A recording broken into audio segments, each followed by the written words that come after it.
अगर मैं आपसे कहूँ कि पैलेस्टाइन नाम का कोई कंट्री है ही नहीं दुनिया में और ना कभी हिस्ट्री में था, तो आप मेरे ऊपर विश्वास नहीं करोगे। लेकिन ये बात सच है, पैलेस्टाइन नाम का कोई कंट्री कभी भी नहीं था दुनिया में, और अभी भी इस वक्त भी कोई पैलेस्टाइन नाम का कंट्री नहीं है। हालांकि इसे यूएन का ऑब्जर्वर स्टेटस प्राप्त है, यानी कि यूएन में ये एक मेंबर तो नहीं है लेकिन ऑब्जर्वर है। और हिस्ट्री में अगर जाएँ तो पैलेस्टाइन नाम का कोई कंट्री था ही नहीं। तो आज हम बात करेंगे कि पैलेस्टाइन कैसे नाम पड़ा और कैसे ये कंट्री बना और लोग क्यों पैलेस्टाइन की डिमांड कर रहे हैं। तो शुरू करते हैं। सबसे पहले अगर हम हिस्ट्री में देखेंगे तो पैलेस्टाइन जो रीजन है ये मिडिल ईस्ट में पड़ता है। तो इस रीजन को पैलेस्टाइन नाम दिया था रोमन लोगों ने, यानी कि जब जीसस क्राइस्ट का जन्म नहीं हुआ था उसके पहले से। और वहाँ पर जो ट्राइब रहती थी, बहुत सारे मतलब डिफरेंट ट्राइब्स रहते थे। कुछ और रिलीजन्स के थे, जैसे ज्यूस रहते थे उसके पहले, और इसके अलावा छोटे छोटे और बहुत सारे रिलीजन थे। जब इस्लाम नहीं बना था, इस्लाम तो 600 में बना है, उसके पहले बहुत सारे रिलीजन थे वहाँ पे। और जो यहूदी हैं यानी ज्यूस, वो भी वहाँ पे रहते थे।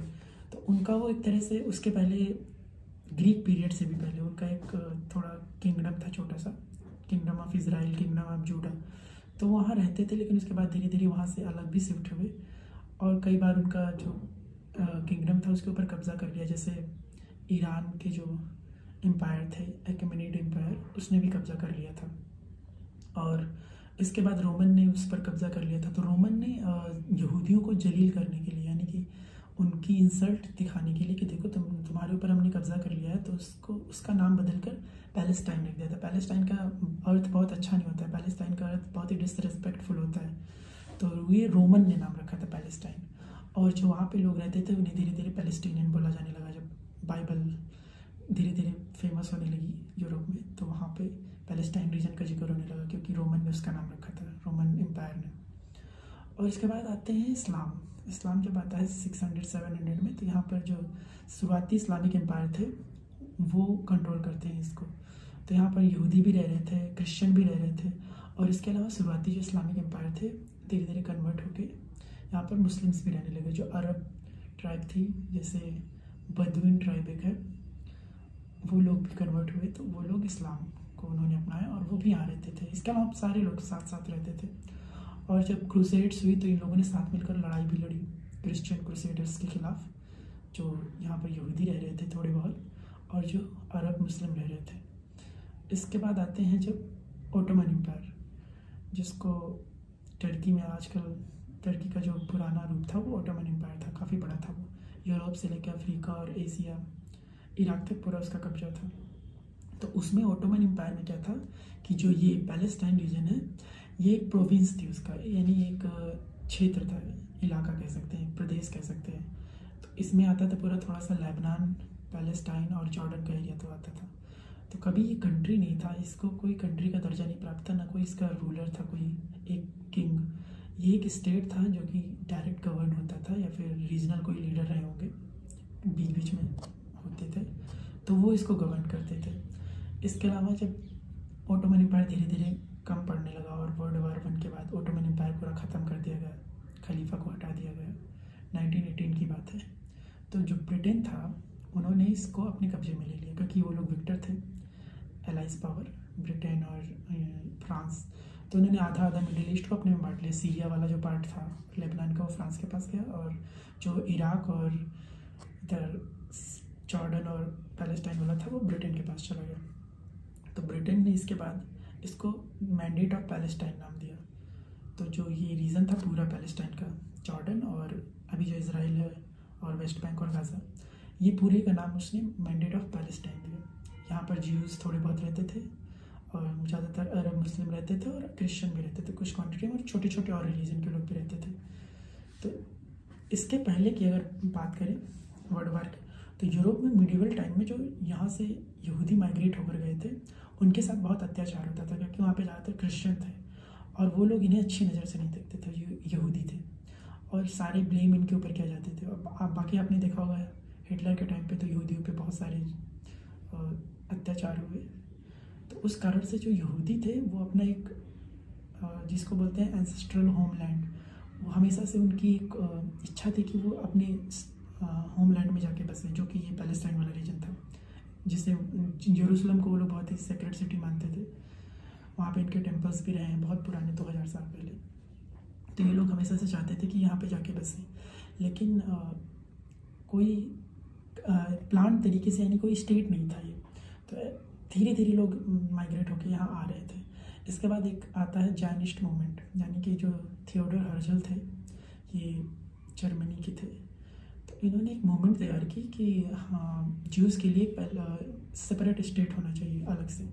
तो ये इजराइल में ही बनना चाहिए, जो कि अभी पैलेस्टाइन था उस समय, मैंडेट ऑफ पैलेस्टाइन ब्रिटिश का। तो ब्रिटेन ने भी प्रॉमिस कर दिया कि इनके ऊपर अत्याचार होता है यहूदियों के ऊपर, तो इन्हें हम वहाँ बसाएंगे जाके। तो यहूदियों को वहाँ पर तो बसाएंगे, लेकिन जो वहाँ पर पहले से रह रहे थे अरब मुस्लिम और पुरानी यहूदी और क्रिश्चियन, तो उन लोगों को ये बात नहीं पसंद आई। तो उन्होंने रिवोल्ट कई सारे किए। जब आती है बात वर्ल्ड वार 2 के बाद, तो इन्होंने अपना प्रॉमिस ब्रिटेन ने पूरा किया और इनको 2 स्टेट सोल्यूशन यूएन ने बनाया। एक इजराइल बनाया यहूदियों के लिए, काफ़ी छोटा था पार्ट, और एक अरब मुस्लिम्स के लिए और बाकी लोगों के लिए पैलेस्टाइन बनाया। तो जो पैलेस्टाइन वालों ने थे उसने डिमांड रिजेक्ट कर दी, क्योंकि उनको चाहिए था पूरा। उन्होंने बोला कि हमें पूरा चाहिए, क्योंकि हमें आधा कटा हुआ हिस्सा नहीं चाहिए। और जो यहूदी थे वो तो डेस्परेट थे, उन्होंने मान लिया और वो अपना स्टेट बना लिया इजराइल का, जितना मिला था उन्हें। लेकिन जो इधर अरब थे वो खुश नहीं थे। तो इनकी तरफ से जॉर्डन और जो इजिप्ट थे, इन्होंने हमला किया इजराइल के ऊपर, जो नया नया स्टेट बना था।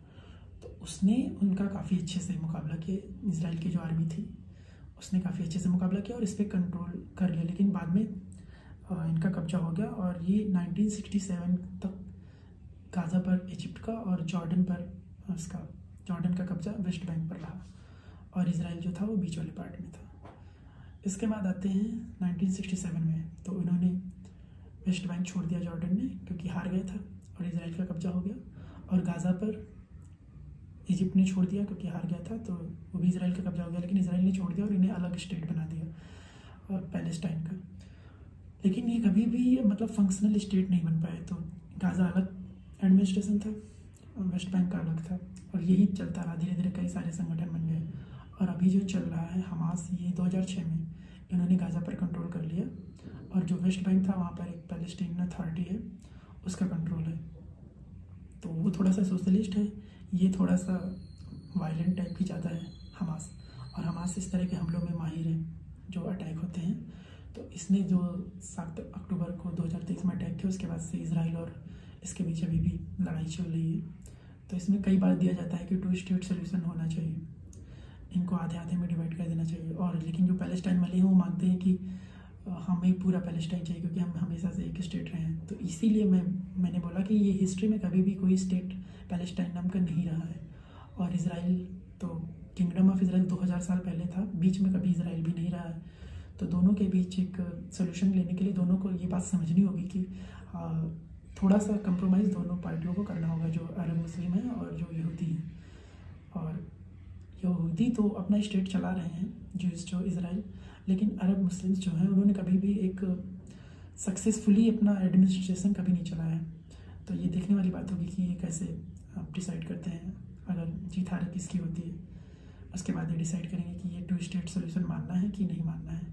और यहाँ पर जो यरूशलेम है वहाँ पर तो सबको होली सिटी, सब कोई उसको होली सिटी मानता है, जो क्रिश्चियन, यहूदी और मुस्लिम्स हैं, तीनों के लिए। तो उसका डिवीज़न कैसे होगा ये भी देखने वाली बात होगी। तो यहाँ मैं जो कहना चाह रहा था कि पैलेस्टाइन नाम का स्टेट कभी था नहीं, ना हिस्ट्री में और ना अभी है, क्योंकि गाज़ा अलग है और वेस्ट बैंक अलग है। तो फ्यूचर में क्या होगा अब ये देखने वाली बात होगी। अभी तक जो आपने वीडियो देखा उसके लिए थैंक यू, और अगर आपको अच्छा लगा तो सब्सक्राइब कीजिए।